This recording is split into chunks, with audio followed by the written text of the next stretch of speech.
back to Sam Owens. Will you pursue a lawsuit to settle the border dispute with Tennessee? No, that's a tricky question. Let me word it this way. First of all, I'm the only person in this race who actually understands the water issues. First of all, my county gets water from both lakes. It's the only county in Metro Atlanta that does. I also chaired the Atlanta Regional Commission and was in those meetings. I vice-chaired, as you referenced earlier, the 15-county water district, and I've been on both of the governor's water task forces. So I've been intimately involved with the legal discussions. And it is pretty amazing that for 20 years we've done so poorly. Clearly, should we not be able to get a resolution, filing a lawsuit against Tennessee is certainly an appropriate action. However, in the Dade County area, there's the ability to have a well and to get the water from the Tennessee River without asking for their permission. And from my perspective, if you can get the water without asking their permission, why are you filing a lawsuit? So I would first be looking at the environmental issues, working with the chairman of Dade County who supports this issue and seeking to get water that way. Mr. Smith? Well, I do actually believe the border's in the wrong place. If you look at the founding documents and where the border lines were originally, they're not correct. And I don't think there are many people that argue that they are correct. The issue that they argue about is whether or not it's worth trying to fix the lines the way they should have been, as the original founding fathers intended when they designed Georgia and Tennessee and North Carolina borders.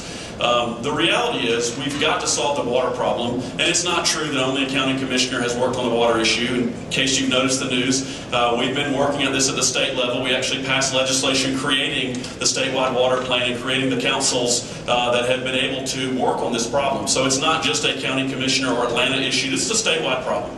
And I think we've got to think outside the box. It is possible that we may end up in litigation over Tennessee. It is also possible that we may be able, through negotiations, to reach an agreement with Tennessee, because the Tennessee River provides more than enough water to them. They do not have any lack of water, and it may be an agreement that can be reached which allows us to negotiate something, which allows us access to the water and gives Tennessee something they need as well. I would suggest that the creation of statewide councils was nice and cute, but it didn't solve the problem, and it won't solve the problem.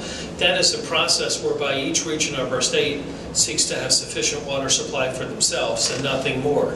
Secondly, the legal issue, since we're running for Attorney General, is laches, or latches, and that means stale. And the whole issue is not whether the boundary is wrong. The issue is whether the claim is stale, because we've known that the boundary is wrong for a long, long time and not filed the suit. And there comes a point in the law where your failure to respond stops you from being victorious thereafter. So the question is whether you can do a well in Dade County and not even get to the issue, because if you file the suit and lose, then you have no judgment area to be working with Tennessee. So filing of the lawsuit is a last statement rather than a first statement. You know, no army on the face of the earth in all of our history has ever won a battle by unilaterally surrender.